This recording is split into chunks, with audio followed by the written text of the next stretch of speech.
Good morning អ្នកទាំងអស់គ្នារៀបចំខ្លួនជាមួយខ្ញុំទៅដើរលេងមានជាការងើបហើយអង្គុយមកសបកសិនហើយមិនយើងជាប់ពីលើខែ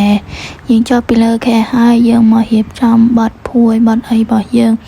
និយាយទៅយើងរៀបចំខែយើងឲ្យបានស្អាតបាតមានរបៀបរៀបរយអីហើយអស់ហើយបានយើងមករៀបចំពូកយើងស្រេបោសពូកបោសភួយបោសខ្នើយអីមកតុក្កតាអីរបស់យើងធូលីអីចេញពីខែរបស់យើងបន្ទាប់មកយើងដើរទៅយកទឹកផឹកហើយយើងយកវាមកផឹកហើយយើងអង្គុយស្ងំតិចទៅហើយបន្ទាប់មកបានយើងងើបដើរទៅបន្ទប់ទឹកដើម្បីធ្វើការដោះធ្មេញលបមុខហើយនឹងមុជទឹក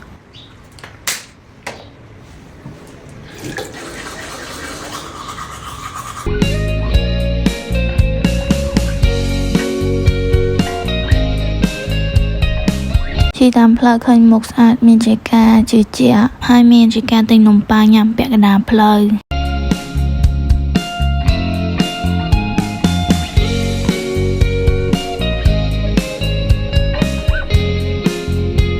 យើងធ្វើដំណើរដល់មណ្ឌលគិរីហើយយើងឈប់នៅកន្លែងវាលដើម្បីចោះថតរូបនិងមើលទេសភាព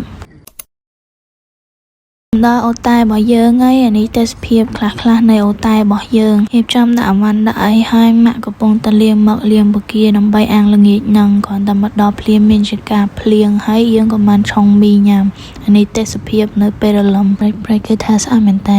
ហើយយើងរៀបចំខ្លួនដើម្បីចេញទៅមុជទឹកនៅកន្លែងអាងហែលទឹកគេហើយមកបន្ទប់ទឹកគេវិញក៏ស្អាតដែរអានេះទេសភាពនៅកន្លែងអាងហែលទឹករបស់គេ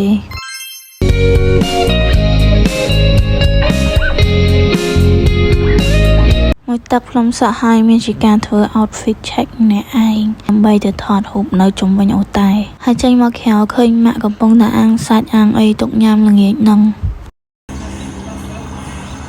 ធ្វើឯងធ្វើ style អង្គុយកាច់រឹកកាច់រៀងហើយនេះឈរហ្នឹងមិនមែនឈរអីទេណាចង់ថតរូបប៉ុន្តែអត់ដឹងថាត្រូវធ្វើ style មិនតែគឺថាអៀនកាមេរ៉ាចង់មានថាធ្វើ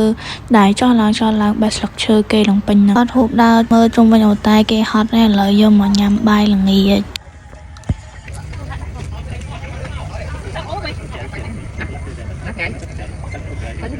ថ្ងៃយើងមានទឹកចោលហើយយើងអាប់ពីយោអីទៅអូនយកតែទៅសាច់ទៅកោខាក់វាប្រើនេះទេបើអីដល់ទៅអាប់ពីទៅ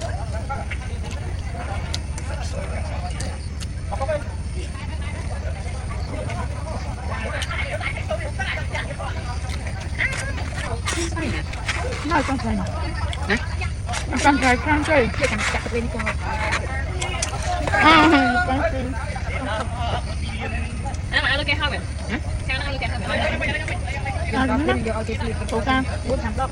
thoát một cái bông á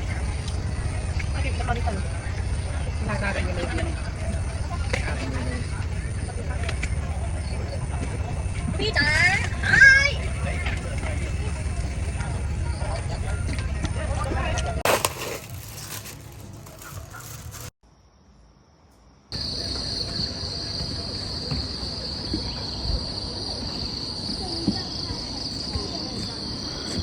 យើងមកឆ្លាក់មុខឆ្លាក់អីដើម្បីធ្វើការទៅដើរលេងថតរូបមកដល់ហាងកាទៀវហើយយើងឈប់ញ៉ាំកាទៀវសិនហើយបន្ទាប់មកបានយើងចេញមកចកាហ្វេដើរមើលទិញអីទិញផាសិនទិញអីញ៉ាំហើយគួយមើលទេសភាព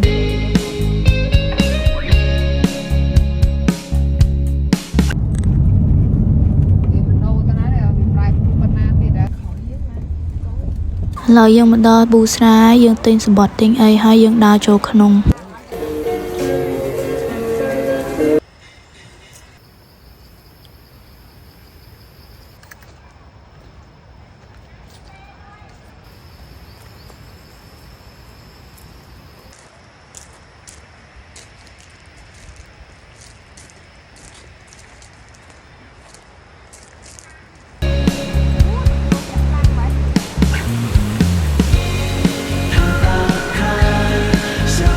ហើយយើងក៏បានឡើងកម្មចនាឡើងទៅជាន់មួយទៀតនៃទឹកជួរ ហ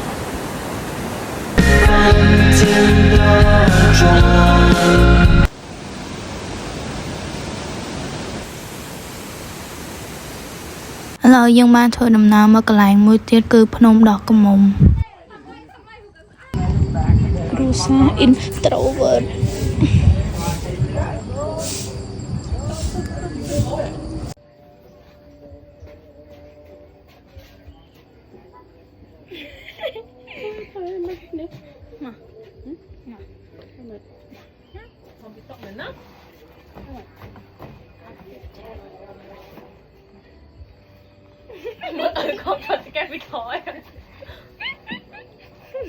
ចាស់សុំស្វីតមួយសិនចេញដំណើរទៅកាន់សមុទ្រឈើម្ដង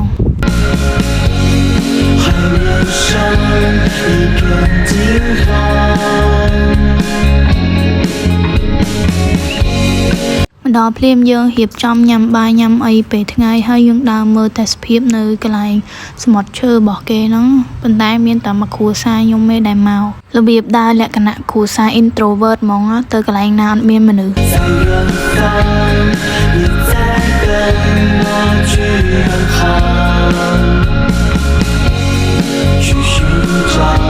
ហើយចេញពីនឹងយើងក៏បានមកដល់ភ្នំមួយនៅលើផ្លូវដាក់ដាំនៅជិតទល់ដែនវៀតណាមដើម្បីមកមើលថ្ងៃលិច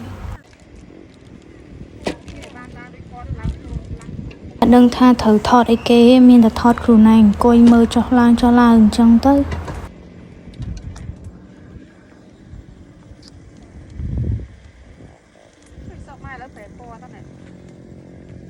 តែចង់និយាយថាទេសភាពនៅលើភ្នំហ្នឹងគឺស្អាតខ្លាំងមែនតើហ្មងបើពេលថតមកអញ្ចឹងទៅមើលអត់សូវដឹងទេតែគ្រាន់តែផ្លូវឡើងចុះរៀងប្រហែលតិចអញ្ចឹងមកប្រយ័ត្នប្រយែងផងចេញមកវិញមកដល់អូតែកុំមើលមេឃគឺចង់ភ្លៀងហើយឥឡូវដាក់មីមកកំប៉ុងសិនហើយអង្គុយមើលទេសភាពញ៉ាំឬផ្ករត់ចូលបន្ទប់វិញ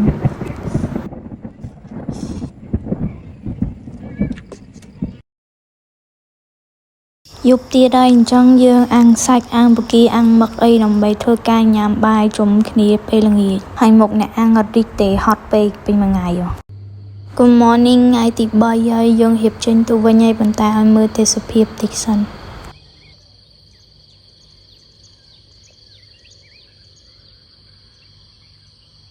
រៀបចំរៀបវ៉ាលីរៀបអីចេញទៅវិញហើយប៉ុន្តែដើរមកក្រៅមើលឃើញទេសភាពស្អាតចឹងយកទូរស័ព្ទមកថតទៀត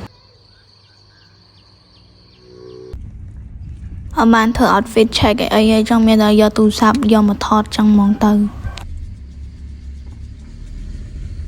នៅតាមផ្លូវចេញទៅវិញហើយប៉ុន្តែឃើញទេសភាពស្អាតថតឲ្យមើលទៀត